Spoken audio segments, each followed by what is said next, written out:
Educational channel విద్యా ఉద్యోగ సమాచారానికి స్వాగతం. Daily GK and current affairs ఇవాళ 194వ వీడియో అండి.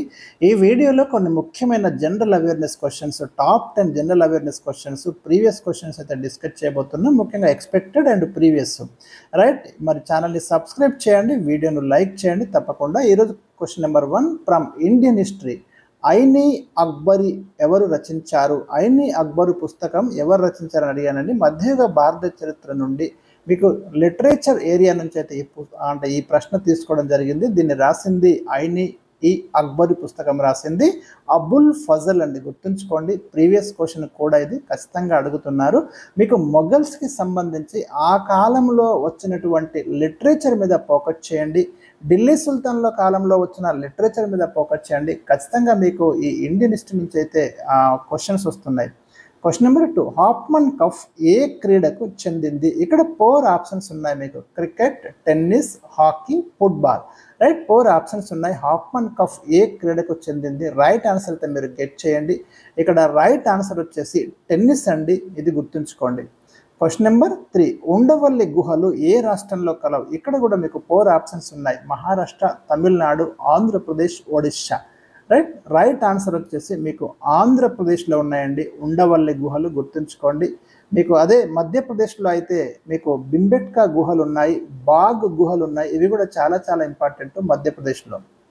క్వశ్చన్ నెంబర్ 4, మట్టితో పని లేకుండా నీరు, పోషకాల ద్రావణాలతో మొక్కలు పెంచే విధానాన్ని ఏమంటారు? సాయిల్ ఏమాత్రం వాడకుండా కేవలం నీరు, పోషకాల ద్రావణాలతో మొక్కలు పెంచే విధానాన్ని హైడ్రోపోనిక్స్ అంటారండి. ఇది number of times previous question మనకి గుర్తుంచుకోండి.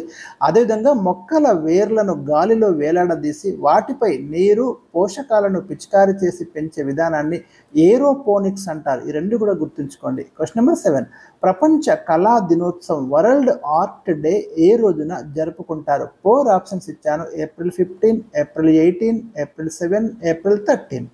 రైట్ ఆన్సర్ అయితే మీరు గెట్ చేయండి. ప్రపంచ కళా దినోత్సవం వరల్డ్ ఆర్ట్ డే ఏ రోజున జరుపుకుంటారు?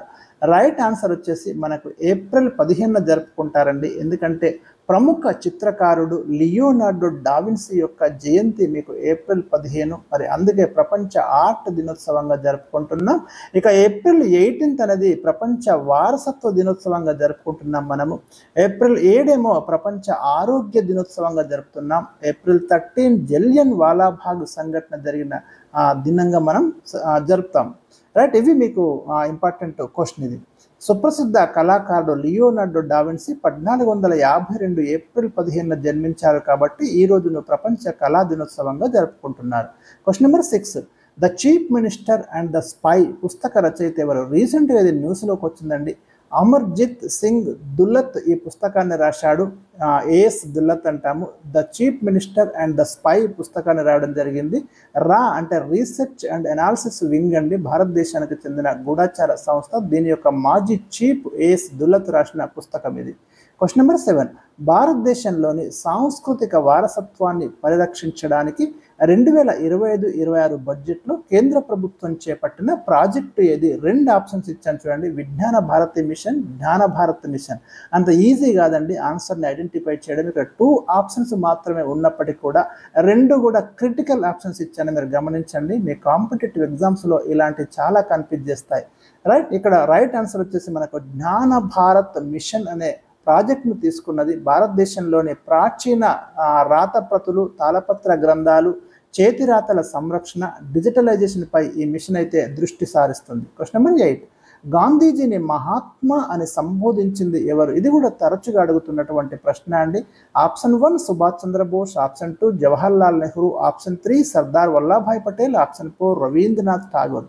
రైట్ ఆన్సర్ మీరు గెట్ చేయండి. గాంధీజీని మహాత్మా అని సంబోధించింది రవీంద్రనాథ్ ఠాగూర్ అండి. మరి రవీంద్రనాథ్ ఠాగూర్ను గాంధీజీ గురుదేవ్ అని సంబోధిస్తాడు, ఇది గుర్తుంచుకోండి. క్వశ్చన్ నెంబర్ 9, పరంపరాగత్ కృషి వికాస్ యోజన పథకాన్ని కేంద్రం ఎప్పుడు ప్రారంభించింది?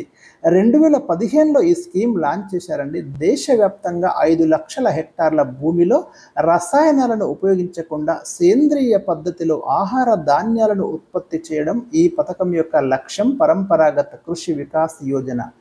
కేంద్ర రాష్ట్ర ప్రభుత్వాల వ్యయ నిష్పత్తి వచ్చేసి దీంట్లో మనకు 60-40 నిష్పత్తి ఉంటుంది. ఈశాన్య రాష్ట్రాలకు మరో రకంగా ఉంటుంది. అదేవిధంగా MNREGS విస్తరించండి. ఇది మీకు అందరికీ తెలిసిందే. Mahatma Gandhi national rural employment guarantee act అండి. ఇది 2005లో ఈ యాక్ట్ అయితే ఆమోదించడం జరిగింది. ఈ స్కీమ్ మాత్రం 2006 ఫిబ్రవరి 2న అనంతపురం జిల్లా బండ్లపల్లిలో ఆనాటి ప్రధానమంత్రి మన్మోహన్ సింగ్ ప్రారంభించారు. గ్రామీణ ప్రాంతాల్లోని కుటుంబాలలో కనీసం 100 రోజులు ఉపాధి కల్పించడం ఈ ఉపాధి హామీ పథకం యొక్క లక్ష్యం. సో ఇవి ఈరోజు ముఖ్యమైన జనరల్ అవేర్నెస్ క్వశ్చన్స్. మరికొన్ని ప్రశ్నల కోసం మన ఛానల్ని తప్పకుండా సబ్స్క్రైబ్ చేయండి, ఫాలో కండి. Thank you for watching.